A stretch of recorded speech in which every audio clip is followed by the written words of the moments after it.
So this is going to be a little bit vague, perhaps, and a little bit difficult to comprehend and maybe ingest mentally. But bear with me because it's very, very important for me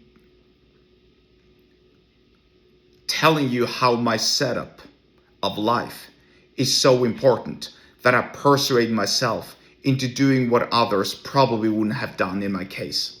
Let me let me just get into the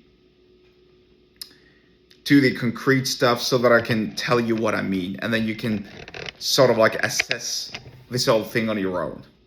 So, obviously, I'm not going to go into every single detail because some of it is strictly personal. Some of it I'm keeping vague because of privacy reasons, and some of it is irrelevant to you.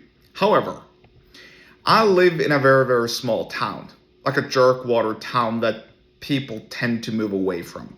Lately, that has changed, actually. There are people moving to this town, but by and large, a lot of people are moving from it because it ain't big enough. Now, I want not big enough because to me, that's perfect.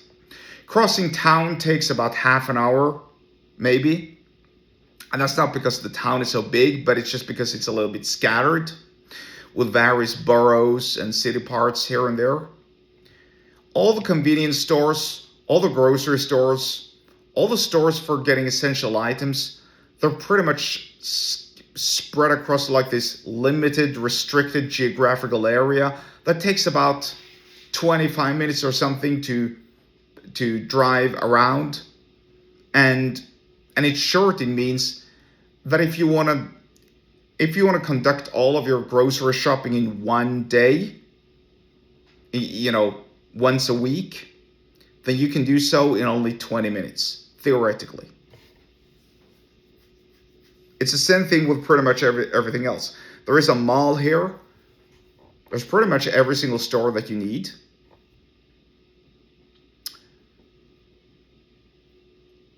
The weather is notorious for being bad, which scares away a lot of people, which is good. However, here's the catch. It ain't as bad as it's being portrayed as. And I know that because I've seen it. And I've also commuted from this town to other parts of my country. And believe me, the weather is surprisingly way more stable here than what it's sort of like portrayed to be.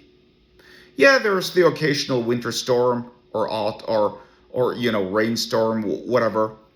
But it's every single time that there's this massive wave hitting, this wave of bad weather. It's like, this is like the, shadow part, the rear end of the very thing where sort of like the remains, the leftovers get dropped. And, the storm front, the tempest front, fans out to other parts of the country, which is so great. And once again, I know this because I've been living further south and further north. I know what it's like. There's a surprising amount of things to do: sports, athleticism, hiking, going out for restaurants, etc., etc. There's also lately become this semi-large influx of tourists. But compared to other destinations, it ain't as bad here as it could have been. What's the point of all this? The point is, and by the way, the local airport has got both domestic and international destinations. It's only half an hour away from where I live, and it's really, really convenient to get to. It's a very, very easy to use airport, very, very small, no long lines really, no congestion, no traffic jams. Even, in fact, rush hour in this town is a joke. Rush hour is five more minutes extra the most of waiting. I'm not joking, seriously. Anyway, point being, this is like a hidden gem. And I'm going to be very, very subtle and very, very vague about how and where and when and why, simply because I don't want more privacy and more invasion. I want more privacy and I don't want any more invasion. My point is, this setup works perfectly for me. What would not have worked would have been, for instance, to live in a big place like New York or LA or, I don't know, London. I've been to all of those places. Yeah, it's nice to go there. I could never live there. The traffic, all the noise, all the crime, all the people, all the pollution, all that kind of crap. I don't want that. And so my point is this.